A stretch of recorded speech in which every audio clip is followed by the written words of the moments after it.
Back in 1956, I wrote and recorded something we called The Strangest Secret. Without advertising or fanfare of any kind, it outsold all other non-musical, non-entertainment type recordings. It's been heard by millions and millions of people throughout the free world, and in the process, created a brand new industry. Learning through listening.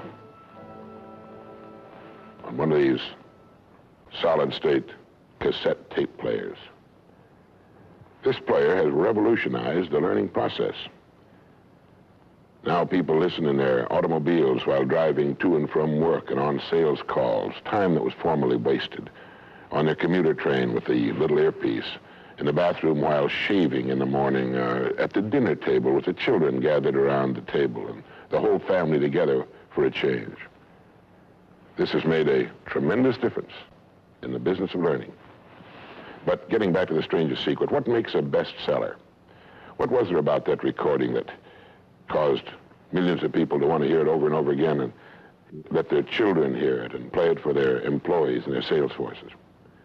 Well, I'm making a talk here today in which I'll cover the highlights and philosophy of The Strangest Secret, and I'd like to invite you to join us, and I hope you find it of some value.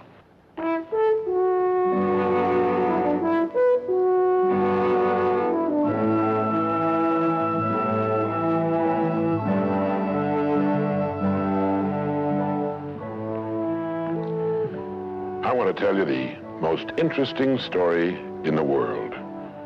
Why a person becomes the person he becomes.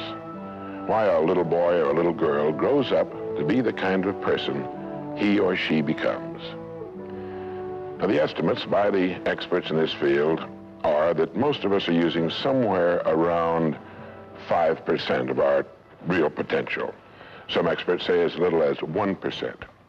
It means that we're only giving about 5% of ourselves to what we're doing, to our days, our work, our families, everyone we know, our entire environment. But it also means that we're only experiencing 5% of the fun, 5% of the joy, 5% of the rewards we could be knowing, or less. All the experts are agreed that in each of us, there are deep reservoirs of ability, even genius, that we habitually fail to use. Why? We know that most people desire by nature to succeed. But what is success? What is this word that has become so famous in the world? What does it mean?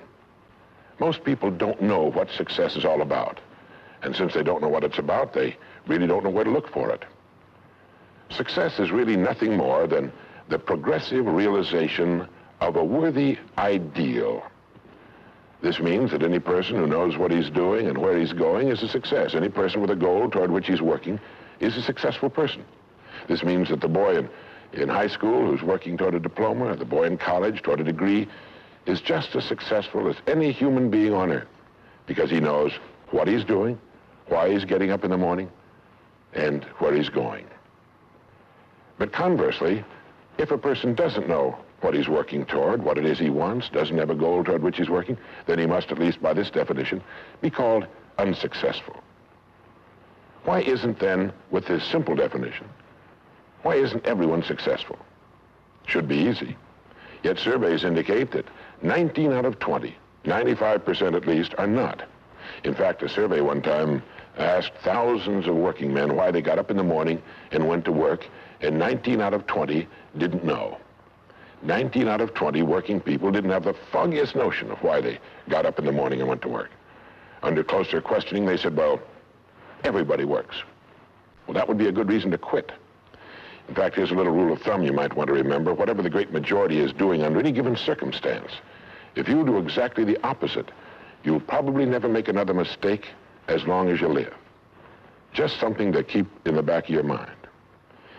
The problem with most people is that they're playing the world's most unrewarding game.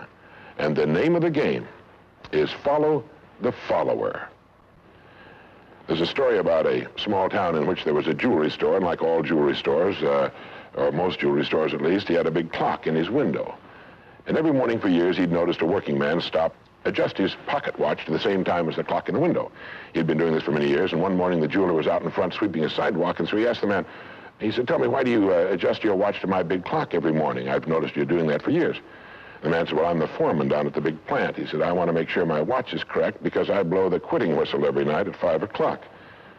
The jeweler looked at him rather strangely for a minute. He said, well, that's funny. He said, I've been setting that big clock in the window by that quitting whistle all these years.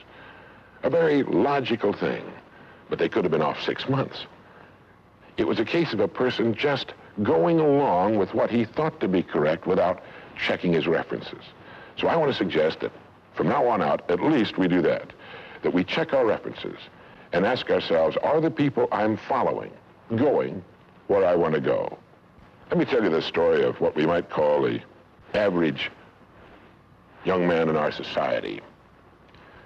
Now, from the time this boy is born, there's only one thing on earth he can do, and that's to begin to think, act, and talk like the people by whom he's surrounded. This is all in the world he can do. But right off the bat, the odds are 95 to 5 that he's thinking, acting, and talking like the wrong group. They're wonderful people. They love him. They'd do anything in the world for him. They want him to succeed. But the odds are 95 to 5 they haven't got the answers he needs if he's to reach fulfillment as a human being, if he's to reach this success that he wants, if he's to reach into these deep reservoirs of ability and genius we know he possesses and draw it out. Well, he starts in school. The most important thing to a little boy in school is to be liked by the other little boys in school. And so at this tender age, he begins to follow other little boys his same age who don't know any more than he knows and who do not necessarily have any capacity for leadership. And he does this in the first grade, and the second, and the third, and the fourth, and the fifth, and the sixth, and the seventh, and the eighth, and year after year after year, he forms himself into a composite average of other little boys his age, trying to be like them, trying to do the only thing in the world that's impossible for a human being to do, which is to be like somebody else. Now, let's say he goes all the way through school, usually goes in the military service. Again, he's caught in a vice-like grip of conformity. Now, let's say he's 25 years old, out of school, out of service. What's he going to do? As a rule, he'll go back to his hometown, unless he's married, in which case he'll go to his wife's hometown. But let's say he goes back to his own hometown. He's single. He doesn't know quite what to do. He's standing on a corner one morning, and a friend that he knew in school comes up and says, hi there, Charlie, what are you doing? He says, nothing. He said, why don't you come down and work where I work? It's a pretty good place. The pay's regular. We got all kinds of fringe benefits and so on. And so he does. The odds are about, again, 95 to 5 that his first job is taken as a result of random application. On the job, without thinking about it, the most natural thing in the world for him to do is to look around, see how the other guys are doing their job, and to begin doing his the same way, assuming that what is normal for them is normal for him. No reason for this. He doesn't think about it. He just does it. Now, he has stretching in front of him 50 years or more in the golden age that man has been dreaming of since the days of ancient Greece. What's he going to do with these 50 golden years? Well, let's take a close look at him. We know that he works 40 hours a week, as a rule. 40 hours a week, which leaves him 72 hours a week when he's neither working nor sleeping. 72 free, discretionary hours each week to do with as he pleases. Now, at this point, of course, he's married. He has his little house and his little car. And this is about what he does with his free 72 hours every week. He'll do what the other fellows are doing with their free 72 hours every week, which is virtually nothing at all. On a typical day, he'll quit right on the dot, get in his little car, go to his little house, go in his little kitchen, kiss his little wife, and say, I'm tired. They've even figured out why he says that. The experts believe that he used to hear his father say that back when men used to get tired working during the day, and he picked it up and he repeats this every night when he gets home. He bolts his little meal and then heads for the living room where he turns on his escape box. Click. Takes 15 or 20 seconds for the screen to light up, a period of time he finds interminable, but he gets through it somehow. Maybe kicks the dog or thumbs through a magazine or something. But then the screen lights up and he does too a little bit, and there in front of him he sees people in all kinds of funny old-time costumes, all killing each other at a great rate. One expert has agreed that the average family can see more death and bloodshed and carnage on his television set in a week than Crassus saw when he crucified 6,000 prisoners on the southern road to Rome. But you know how those experts are. He could certainly be off one or two. But he sits there for about 5.5 or 6 hours. 25% of all free time now is spent in front of the tube, according to the latest statistics. Now, there's nothing wrong with this particularly, except that he's watching other people who are earning excellent incomes in the pursuit of their careers, while he doesn't make a nickel, and gets the only two things you can get from watching TV on that kind of a schedule. He gets red eyes and a hollow head. Now, this is not meant to be an indictment of television. I've got a couple of television sets at home, too. I have a couple of cars at home, too, but I don't go home at night and drive around the block for 6 hours. If there's someplace I want to go, fine. My car will take me there. If there's a great program, like a golf match or something like that, I want to see it. But he sits there for 6.5 hours until finally his wife, who's a little more practical than he is, taps him on the shoulder and she said, Charlie, I think it's about time you went to bed. You've got to get up in the morning and go to work. And he's okay, and he shuts it off. He knows how to do that. He just shuts it off and goes to bed. Next morning he gets up and he does this all over again. He does this every day for 40 years. At the end of 40 years, he's retired, which always kind of catches him by surprise. No one's ever figured that one out either. And then he dies at 85 or 90, the way medical science is moving us along, out of sheer boredom. Well, what's the problem? Is there a tragedy here? Not really, if that's the way Charlie wants to spend his life, our mythical, hypothetical young man. If he wants to spend his life that way, that's his business. He lives in a free society, he can do anything with it he wants. But there's a terrible tragedy here if he's living that way because of the total lack of a decision. If he's living that way simply because he's still doing what he was doing in the first and second grade, and that's going along with the fellas up and down the block on the unspoken assumption that they know how to live, then there's a real tragedy there. Because they've never known how to live, not in all the recorded history of mankind. He never finds out who he is.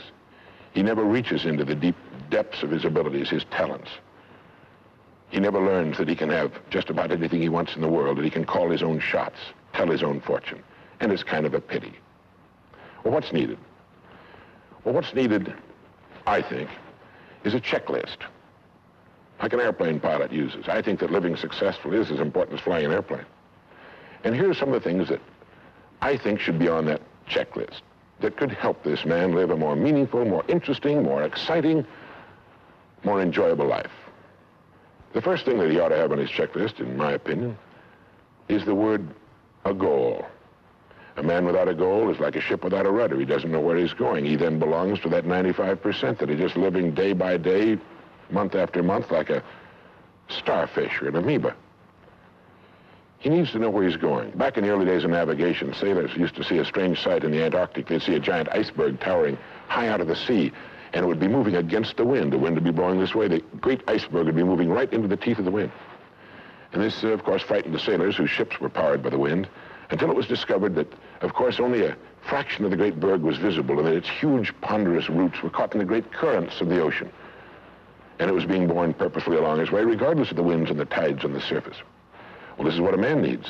He needs his roots deep in a great mainstream of his own choosing, and then he'll move along his way, regardless of the winds on the surface of his life or short-term expediency, and he'll get to where he's going. The second word on our checklist might be the word attitude. It's been called the most important word in any language in the world, because it's our attitude toward our world, toward all the people in it, that will determine the world's attitude and all the people's attitude toward us. It's a simple thing. Most of us know it, but we tend to forget it. People will react to us according to our attitude. And our attitude is the greatest gift we can be given. You know, the little creatures of the world were given a wonderful gift by Mother Nature called protective coloring, in which they can blend into their background without being seen. But man was not given this great gift, because man was given an incalculably greater one. Only man has the godlike power to make his surroundings change to fit him, because his environment will change as he changes. A man's environment is a merciless mirror of him as a human being. And if he thinks his environment can stand a little improvement, all he has to do is improve, and his environment will improve to reflect the changing man. Third would be the word think. To think. The highest function of which a human being is capable. It was put pretty well by the great Pulitzer Prize-winning playwright Archibald MacLeish in his great play, The Secret of Freedom, in which he has one of his characters say, "The only thing about a man that is a man is his mind. Everything else you can find in a pig or a horse." It's true.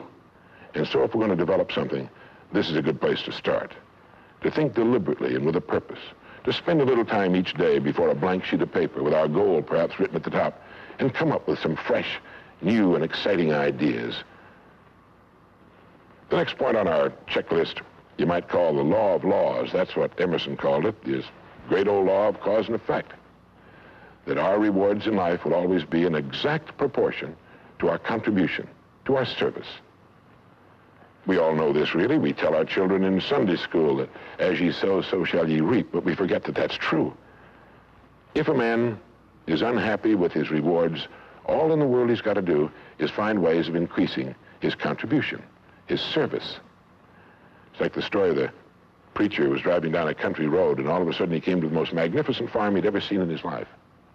It was beautiful.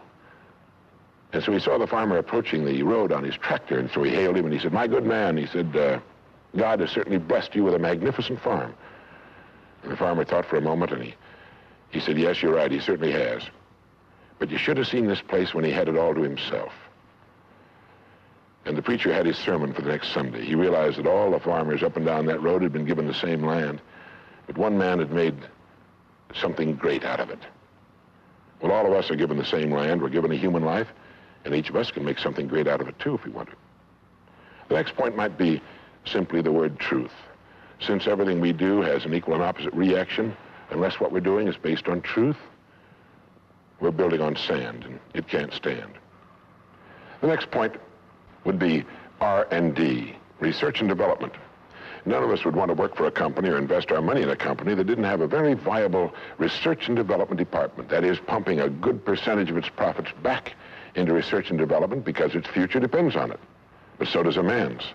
And you might ask yourself, how much of your own take-home pay have you spent during the past year for materials calculated to make you smarter this year than you were a year before? Calculated to make you a little better, a little bigger as a human being, to perhaps love a little more and hate a little less and do a little better job than you did a year ago. How much money are you pumping back into yourself and your future? It's worth thinking about. And finally, the strangest secret. At the beginning, I said, what makes a child grow up into the human being he becomes? Well, this is the reason for that. Of course, he's the confluence of a genetic pool that goes back for thousands and thousands of years. His environment has an influence on him, of course.